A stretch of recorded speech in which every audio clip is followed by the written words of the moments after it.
Alright, so remember to unmute things. Hello, we're back. It's Ascension to Ire. And as we said, it's Harstem versus TLO. This is where things start heating up. This first best of 3 of the day. Or, not first best of 3. Second best of 3 of the day. Yes. That's called counting. Yeah. Yeah. Of course, we have both the semifinals and the grand finals, so there's... This map included 3 best of 3s, 1 best of 5 in the cast for today. But let's hop into the intro. We'll see you guys here in game. Alright folks, it's game number 1. As I mentioned, a best of 3 fresh and brand new for the Corsair Cup. Big thank you to Corsair for making this possible. Super shoutouts to Twitch for powering it up every month, making a monthly finals. And I would love to see both of these guys later on this month. We should mention really quick that the Corsair Cup has been condensed. However, that may have been a bad thing. We'll get into that perhaps at the end of the stream today, but I'm hoping that we'll see some good participation in the upcoming cups. Spawning here to the top left, drop some 07s or ace 7s in chat if you got them. Give him a salute. It's the captain, Harstem. In the bottom right, as the red Zerg, he is LiquidTLO. It's cool to see TLO playing. It's been, I feel, a while since we've actually got to see him compete in one of our things. Yeah, a couple months, I suppose. I should also... Go ahead. I was going to mention, I put this out on Twitter, and I want to make sure this public here too, so everyone can hold me accountable to it. There's a $5,000 tournament happening in December. It's still to be announced, as the sponsors are finishing up graphics and stuff, but I promised all the pros who had reached out to, and TLO and Harstem were each one of these, said if you compete in some of the Corsair Cups this month, I will guarantee you an invite to that tournament. So I'm hoping, fingers crossed, this means we will see more TLO, whether it's through the Corsair Cups or whether it's through said tournament that's TBD. Or TBA. To be announced. Yeah, that's better. Yeah, to be announced. I was going to say a TLO just like was really working really hard. Obviously wanted to do well in Montreal as well as the other tournaments at Montreal. And just fell short against Haas, right? Some mass oracles. I think that's what it was anyways. Well, he's been one of the pros helping lead the way with patch 4.0, helping promote the free-to-play aspect of the game. Blizzard giving him some love too. I know that he was part of the, I guess, streamer promotion, however you want to phrase that. Blizzard was really just pushing people to stream and talk about the game for the newbies, and good guy TLO is like the perfect pick for that, I think. Yeah, very good stream. But he obviously didn't do so well in Montreal, didn't go to BlizzCon to be a player. He was there attending as Snoot's like manager, I guess, like person to talk to, I suppose. Is I guess as busy as everyone else. But well, everyone takes a little bit of a chill pill after BlizzCon. Yeah, well, for those who don't know, there's a couple things going on, actually, in that regard. Snoot playing the Nordic Championships and WSG and all this, but also TLO did go to Korea with Snoot the month leading up to BlizzCon, kind of acting as a coach of sorts, or at least somebody to help him. Yeah, I guess manager's not a bad word, to like manage his thoughts and brains and strategies, and he's just like a good guy to bounce, I guess, Zerg's tactics off of.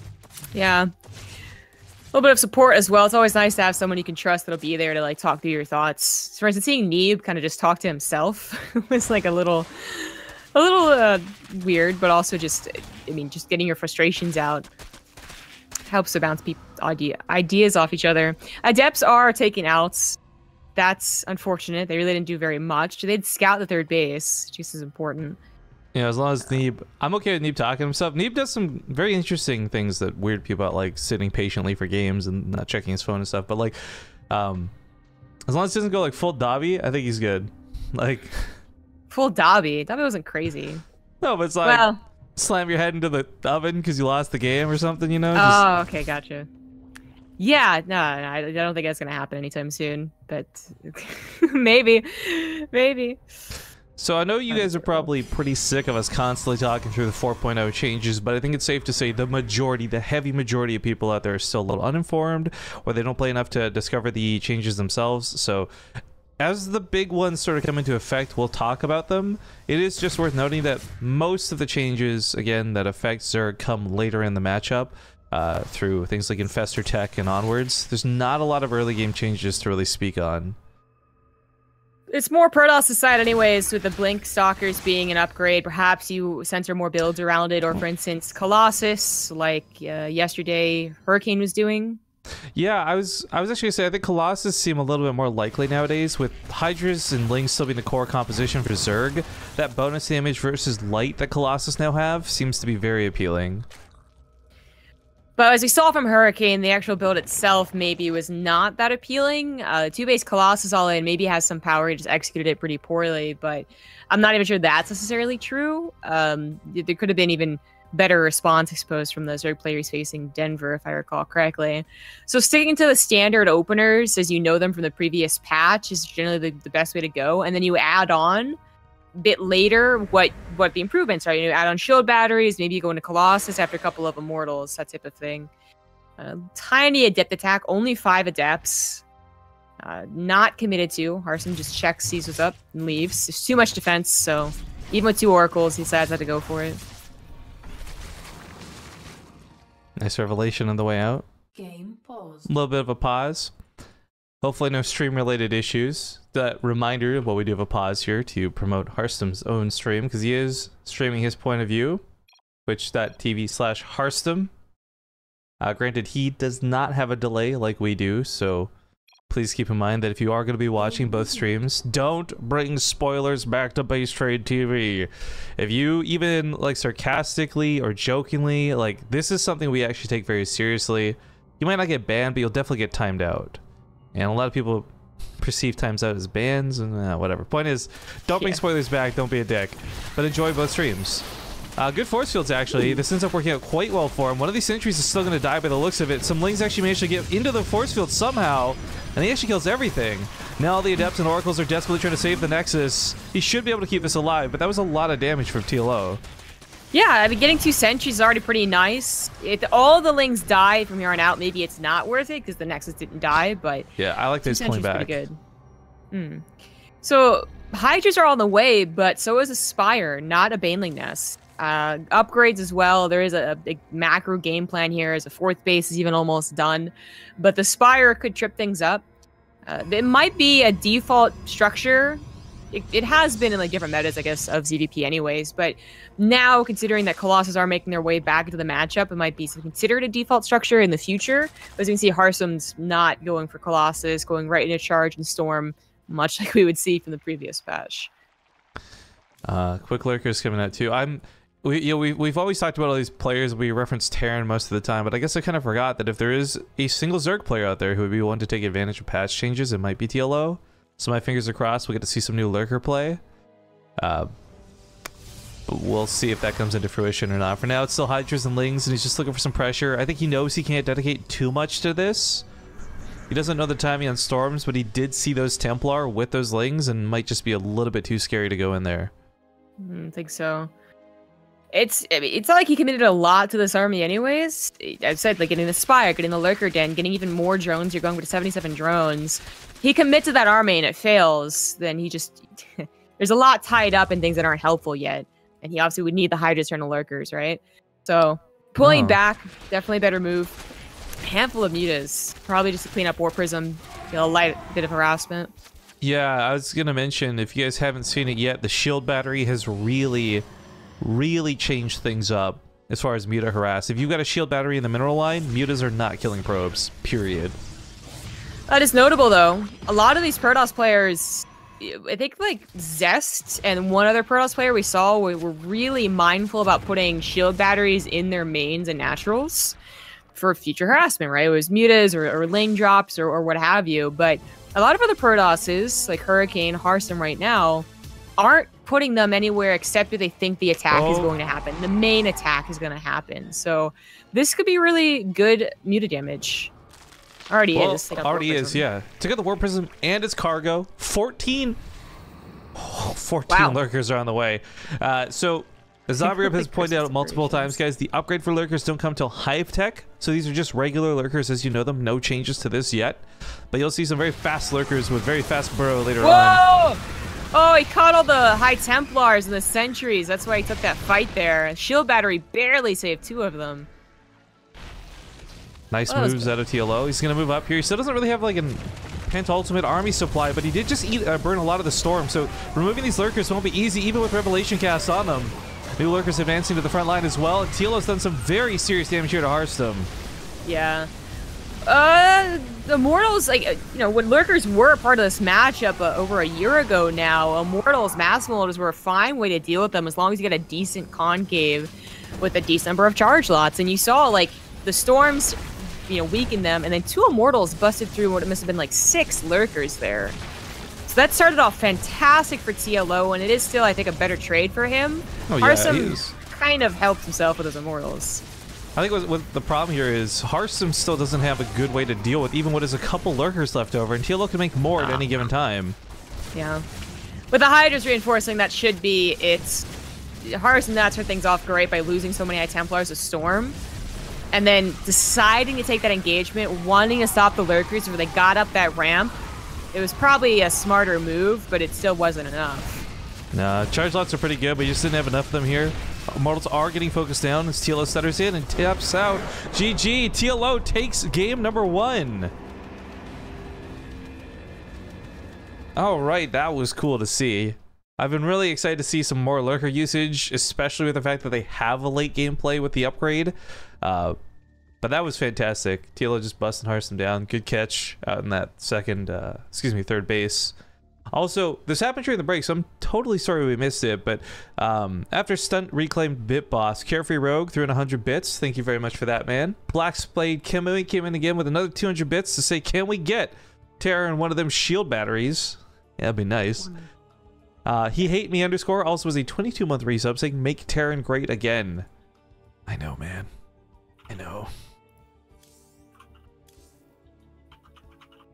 I think, was it Terran, they adapted like Zerg technology or whatever to make like the psi emitter? So what would the Terran equivalent of a shield battery be? Just the medevac? Shield battery. Yeah, they don't have shields. It's their real problem. Oh, actually, I love it. It's like, guys, you understand, Terrans always had shield batteries. Just nothing with shields. Yeah. I don't know. I've always... So the psi emitter is always like something very specific, like very difficult to do. But I feel like they should apply some of that same technology if they're able to take technology from the Protoss and like make it something good. Like, why didn't it happen more? I mean, that's a lot of years that they didn't do anything else except the psi emitter. In fairness, in the Starcraft universe, everyone was either a hillbilly or like a communist. Oh man. Okay, so it's about Starcraft 2, but that kind of reminded me of this, like, there's a Star Wars, like, prequel memes, right? And one of the threads actually tripped me up, man, because I think it was, like, on the thread where you found out that Anakin was supposed to say more to Obi-Wan at the end of episode 3. Finally got the map, by the way. But in the thread was some guy that has, like, this grand idea, this grand, like, you know, what's it called, like fan canon, there we go, fan theory, that the episodes, what was it hold on here, during episodes 1 through 3, so basically that entire like era was actually in a dark period of technology, and that's why like a lot of things are really like dumb and don't make any sense. And then the Empire was actually like fixing it and like getting back to the Renaissance basically. And then he had a theory, you know, the Empire did nothing wrong type of theory. But anyways, the way that he made it sound, like he would cite examples about how in episodes 1 through 3, things just didn't make any sense. Like they didn't understand how to use droids, for instance. So why did droids feel pain? And the answer is they don't know because they're in the dark age of technology. They don't know how the technology was actually made. They just use it because it's there. You know, it's that's like some Transformers bullshit level of like oh, we didn't invent microchips, we adapted it from the Transformers. We don't know how they work. Like something like that, I suppose. But just like imagine like spanning like much longer. I kind of wish I had saved it because it was kind of fun. I didn't really like the fact that he ended it with the whole Empire did nothing wrong. Luke was just a brainwashed terrorist type thing. But the initial part was pretty fun. Anyways. All right, folks, I brought it up because it's kind of like what StarCraft 2 is right now. It feels like with all the hillbillies. Go on. That's a really long way to tie it in, but okay. I can see that. I'm on board. Game number 2 kicking off here in the Corsair Cup. Real quick, first off, Jimbako in chat says, BaseTradeTV gave me the sub gift, and I did that because he wrote in the sub gift room. If you guys haven't typed ! sub gift in chat, it links you to, first off, our Discord. Please come join our public Discord. Hello, let's make friends. Early pool, so I'll wrap this up quickly. And we'll be picking people out of that sub gift area to give subs to over the next while. So it's your best way to get in there if you can't afford to sub yourself. I got some other comments to make, but let's do the intros first because that's an early as heck pool. It's going to be the red Zerg, TLO, up 1-0. In the bottom right, scouting, thankfully, it is the blue Protoss, Harstem. E1 Jeffy, and then there's Jeff, says, I want 10K viewers again. Me too, man. I think the beauty of what I've learned, because we've received a considerable amount of front page time over the last month and a half. I think what I've learned is we don't have the pull, we don't have the clout of somebody like Total Biscuit to bring in the viewers, but we seem to be able to keep them once we have them. So one day we'll get to that point. But yo, this is really weird to watch out at TLO because this is not just a early pool all in, this is like all in, baby. Yeah, it's a 12 pool with drones pulled. And yet he can afford to go for a hatchery. So weird. What's interesting about the timing of the drone pull, though, is it comes out earlier than the Lings, so it could actually block the wall off that Harstem would otherwise want to make, right? Unfortunately, as well, the other part of his too is he gets behind the Zealot. He can actually get on that pylon if he wants. He can kill the probe if he wants. Normally, these Lings are just stuck outside the wall, unable to do anything, but he's actually getting attacked from the backside, too. This is really bad for Harstem. I like that Harstem realized that was the intention. That's why the probe stuck behind, did what it could, but it doesn't have that much health. The Zealot is chronoed out, and the chrono is a little bit stronger, so in this specific circumstance, it's very helpful. Thank God for the chrono, too. Yeah, even without the chrono, this might have been holdable. I mean, this is so dedicated, so all in, but there's nothing more powerful behind it. You know, there's that speed or banelings backing this up. It was definitely scary, but clock's ticking. He gets a surround of the Zealot, which is kind of cool to see. But that being said, the Adept's already out, and it looks like he's lost a lot of power from this. If TLO killed more, if he had forced more probes at a bigger overreaction, maybe this was more worthwhile. I mean, killing one of the pylons is nice, but he's still down 10 workers off the back end of this. No gas, no speed, no prospects. Actually gonna try and macro this out. This seems so unrealistic. He doesn't even deny the second Adept. That's pretty bad. Ooh, timing on that was close, though. Thank you for the bits, SP Hornet. It's actually going to become the new bit boss with that, so congratulations to you. Yeah, there's no way these can't take on the Adepts without speed. It's just not going to happen. So falling back for now. Stargate coming out of Harstem. His probe count looks good. I'm scared to look at that income graph, but we're going to do it. TLO is barely on it at all. That's a large improvement in this point of the game. I mean, plus 600 income at that's the biggest spike so far for Harstem. Doesn't sound like a lot if it was maybe 20 minutes into the game, but 2.5 minutes into the game, that's a lot of minerals. That's a lot of production you're trying to set up. That's an entire hatchery, right? And 2 more queens. So it's bad. It's just occurred to me, but drones have got to be the most selfish technology not sharing units in the game. Next to SCVs and probes. Why? Because they don't share the secret of mineral walking with any of the other units in the game. Can you imagine if Zerglings could mineral walk? Well, what if it's... I mean, it's not a secret. It's built into their technology, or their code, I guess, in Zerg's case. So are Zerg also going through this renaissance where they don't know how they work? They've got to discover their bodies? Oh, wasn't exactly what Heart of the Swarm was about? That she had to go back and relearn what Zerg was even based off of? What made them powerful in the first place? I guess, yeah, with the whole Primal Zerg shtick. Gotcha.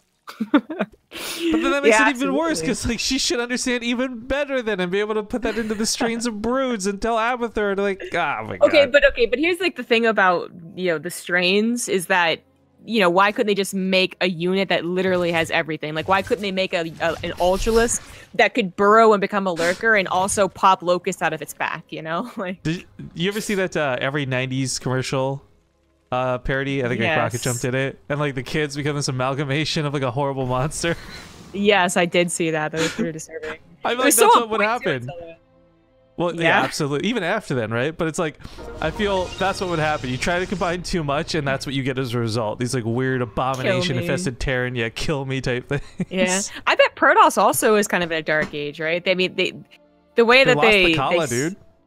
Well, I didn't mean like right now, because obviously after losing the Kala, that was pretty bad, and also they lost like a lot of historical information. But more important things besides lore theories, I guess. They just worm. I was wondering what he was going to do to come back from this. I saw the layer and thought maybe Spire. Just kind of waiting to see what it was going to determinately be. But with Roaches and Queens and a big Nidus all in, there's a small chance here for Harstem to lose, honestly.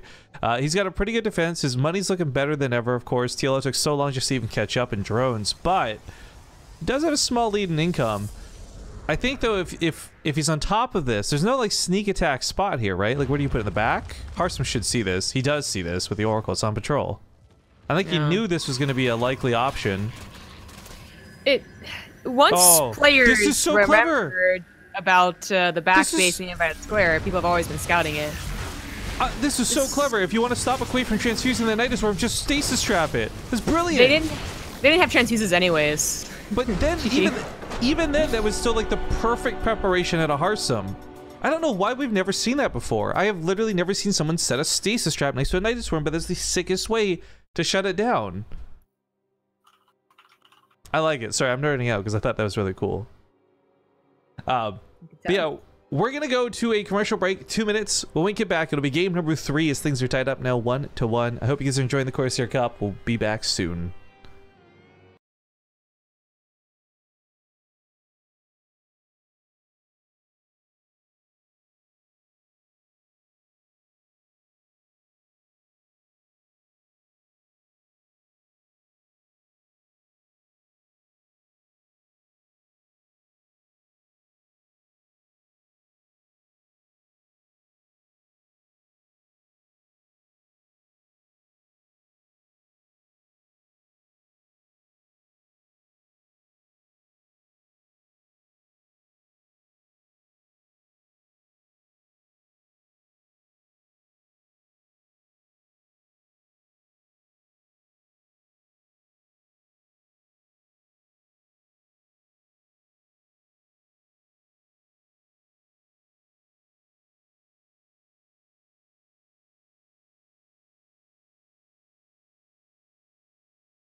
All right, folks, we're back. We just got the lobby, so this timed out pretty well for us as we're going to hop into game number 3. Duttles says, hello, Zombie Grub and BaseTradeTV. How are we doing today? I'm doing dandy. Thanks for asking. How are you, Duttles? You look a little bit naked in chat there, buddy. Oh. But Catalyst is the map. Don't have a fancy intro for this one, sadly. Not yet. But this is a pretty... This map looks like it's, to me, one of the ones we're going to see picked more often. I think like the layout, the design, the bases, like... everything about this is pretty standard. It's so plain, though. I mean, yes, I agree. 100%. It's even a little bit homely. You know what? It's like, it's less than plain. Okay, gonna take it that far, sure. Same could be said about you, but, you know, I don't mention it. I'm just... I'm sorry, I didn't mean it. I didn't mean it. Sometimes when you do that, like I can't help but take this jab at Red Zombie Grub because she set it up thing. It's like, I can respect a good setup and a good joke off of it, but that didn't even make any sense. Well, I'm going to agree with you, actually, though, in terms of, like, this map is not the most aesthetically pleasing. It reminds me a lot of, like, Coda and things, where it was boring to look at, but it was a map everyone was okay playing with. So the question and the trade-off is, like, do you really want something flashy and beautiful like Neon Violet Square, or do you want something that's a little bit more standard and we're going to see better games on?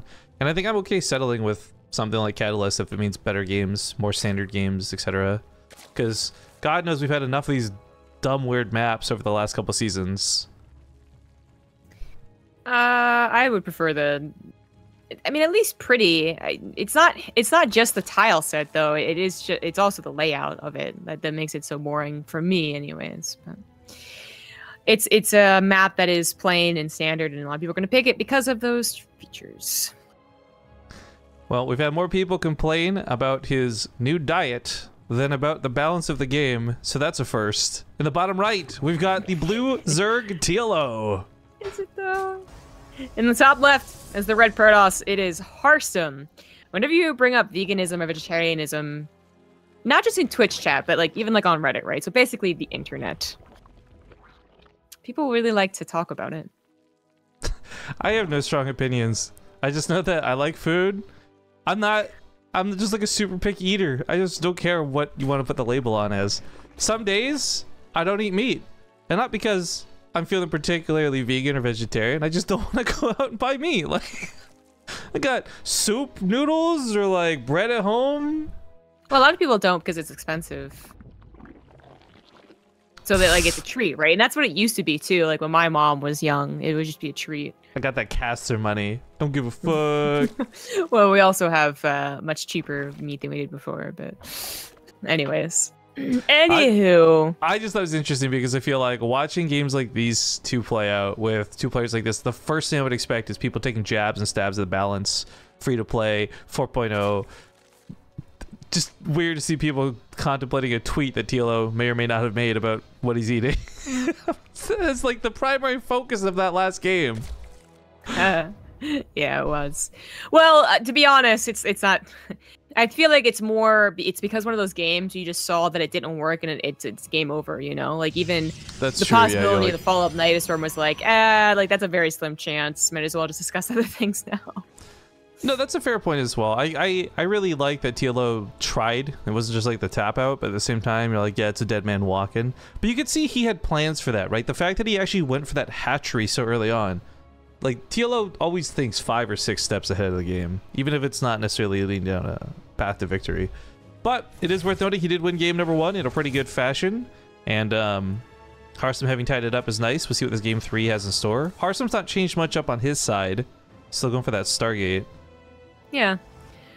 Very typical opener.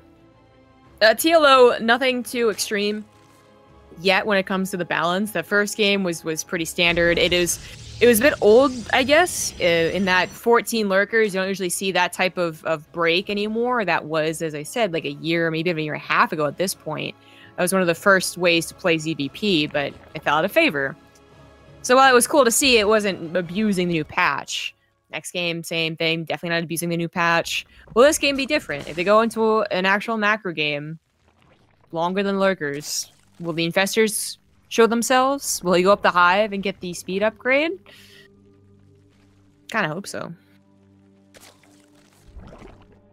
Well, as I guess we wait for the attacks to start. Just a quick note on that free-to-play section of things. First, I'm a little bit sad because we were supposed to have some promotional stuff set up for today that I guess fell through. I'll have to look into why later. But for the folks who are returning to the game, for those who are new to the game, name it, whatever category you are, I really hope you guys have been taking advantage of the free-to-play. I know that we haven't personally been doing a lot of like, hey, sub-mono battles and things, but I've been watching a lot of Loco and Winter and other people who have been, and it definitely seems like participation is higher than ever, and that's cool to see. I also noticed, as you brought up in a previous cast, that Reddit's been a lot more active. It's just nice that this free-to-play thing has kind of breathed some new life into the community, and I hope that's not a temporary thing. Yeah, that's always the fear, is that either they decide like the game's no longer for them, right? They get burnt out, or just, you know, they weren't that interested in it, or they stop contributing, which I think is it's still better than not having the players, but you know, these people just, they figure out the game. They don't have to write, you know, hey, help me posts. You know, it was surprising actually, on that note. I put out this tweet, you guys saw it, we talked about yesterday. It was like this tweet or retweet this tweet to vote on what type of like tournament or league you want for this thing we're gonna be running in January or February. And I think I want to say 5 or 6, I counted this. Only like 5 or 6 pros actually participated in that. Now granted, when I say pros, I'm talking about like notable people. I'm not talking about like discounting your favorite Masters League player or whatever, but like 5 or 6 people who have like notable, I guess, stance in Starcraft actually took part in it. It's a little bit disappointing. Oh. It just goes off the fact that it's like, look, you've been around, you expect this stuff to happen, you don't feel the need to contribute anymore. And that's fine. I'm not actually going to shame anybody for doing that. I just wish that people would be more proactive about stuff. And especially with free-to-play, like, this is the time to really show everybody what you got. It is, yeah. The attack here was actually pretty deadly with the Warp Prism. The Warp Prism, though, dies, and the Adepts didn't really ever get into the nitty-gritty, like the mineral lines, right? They got caught halfway into the main base, and a lot of them, well, they didn't die, or took a lot of damage. I'm sorry he went through the transfer. I thought he cleaned up enough lanes that he had a really good spot in the main, sitting between the spawning pool like that, but decides to go around towards the third. And for Harstem, he's not really killing a lot of drones for this. Killing and trading for Zerglings is alright, but this attack with the Warp Prism especially, this was meant to get worker damage. This wasn't meant to trade out barely. So 8 workers killed at the end of the day, and a nice stasis trap in the main actually helps make this a little bit better for Harstem, because this wasn't that great of an attack. No, it was not. I think it's he was committing the Adepts. Perhaps there can be a higher drone kill, like a TLO tries a counter, for instance, and then has to pull back because the Adepts bypass him, and then suddenly it's that 30 drone kill that you would hope for. But even if that happens, there is still the main problem of overusing Adepts, which is you don't have an army once they're dead. You might get the 30 drone kills, but then you also might have a 50 army supply bearing down on your 10. So as he commits a couple more Adepts here and there, he does grab like 5 more drones, still not really worth it. And now the Hydras are going to try and attack, and Harstem's got to make a decision to either try and continue committing to this or build something back at home. But whatever he's building back at home probably isn't going to be enough. No, barely 1 shield battery. Storm's nowhere close to finishing, even with Chrono on the way. I don't think he's got enough to draw this back. The Oracle could go in the main, but it's going to get picked off by the Queens. These 2 Adepts go in over here, but it's already set up for defense. TLO leaving even just like 1 Hydra behind is brilliant. Now it goes for the attack at the front line. Harstem's going to warp in some units. Force Field's going to hold these Hydras in place. Harstem's actually going to take this fight. Yeah, those Hydras do not have a lot of backup, and then those Force Fields combined with the quick Adept warp in was actually turning that into a slaughters. TLO up in army supply. Didn't look like it at all. Still up in armor supply, about double, with an upgrade on his side. Has to wait for the Lurkers to feel confident moving in there again. Lurkers did work really well before. 6 on the way. Harstem, we talked about this before, like he got a lot of his Templar cut off. He didn't really have those sentries. This time his casters hopefully will be a little bit better controlled. You know, Storm is not going to kill a Lurker. Lurker's got 200 health. But the idea is that it's supposed to soften it up so the units you send in there will kill them. Storm's done. He's got about two holstered. Doesn't hit the links, hits the Lurkers. Detection is actually a very serious problem for Harstem. Yeah, it is. Where's that Oracle? Okay, Oracle's gonna rush back home. It has a lot of energy, but everything's already dying at a very important tech center to the 3rd base too. Yeah, Forge and Templar Archives. Desperate to save that one. He's burn force fields. It doesn't seem like it's gonna be safe for very long. He's gotta fall back once again with the Revelation now being cast. You can see the Lurkers at least, but it's a very small consolation prize. Losing the Templar Archives absolutely sucks. This is looking like game. They're just like beefy to take care of these Lurkers. Finally, an Immortal pops out. But there's more Hydras piling through here. TLO is going to take a 2-1 victory. Beaten back to the edge of his base and then out of the game. Congratulations to TLO. TLO will advance on now to the semifinals, where he will fight either Neeb or Hellraiser. Cross our fingers for both. Top 4 players do get prize money in the tournament, and we should just note really quick that the mega tax is gone, so we're back up to having $5 for 4th place prizing, which is nice. 4 is just kind of 1st place, 2nd place, everything just shaved off a bit. Actually, it should be $10 for third and fourth place. Excuse me, what am I saying there? So instead of $5, because $5 is what it says on the bracket, but that was again because we took some of the tax off. Yeah, hasn't been updated.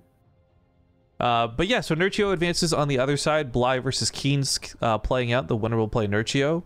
We will be casting both semifinals, so 2 best of 3s and a best of 5. And yeah, sincerely, I hope you guys are ready to enjoy what is hopefully going to be more awesome StarCraft. Sadly, again, there's very few to no Terrans. Feels bad, man.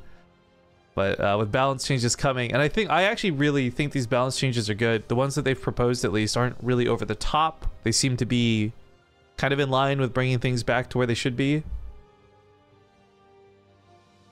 But we'll find out, I guess, when it finally goes through. Quick note before we do disappear, because the guy keeps popping up in chat over and over, just because people have been asking, so you guys are aware, there's this one troll. He's been trolling us for like a year and a half at this point. Constantly comes to the channel with names like Rifkin is fat, Rifkin denied BlizzCon, Rifkin blank blank blank. He's just a nuisance. Nobody actually cares about him. The best thing I can say is just ignore him. Just ignore him and let us time him out, and we'll just keep casting the games. That's pretty much what it goes down to. But I do find this this latest trend he's on very interesting, and this is what I wanted to kind of bring up for a moment, where it's like people are really like, and this was so annoying to read on Reddit too, but like Zombie Europe casting BlizzCon was awesome for her, but it didn't take anything away from me. And I just kind of, I look at these things where it's like Rifkin didn't cast BlizzCon. I'm like, you know who else didn't cast BlizzCon? Like everybody. Like it's not like a big deal type thing. So I hope that there's nobody out there in his same train of thought, but I just want to make it clear for everybody, like it's really a non-issue. It's something that people are like projecting on me for some reason, and I don't know. It's not like really saying.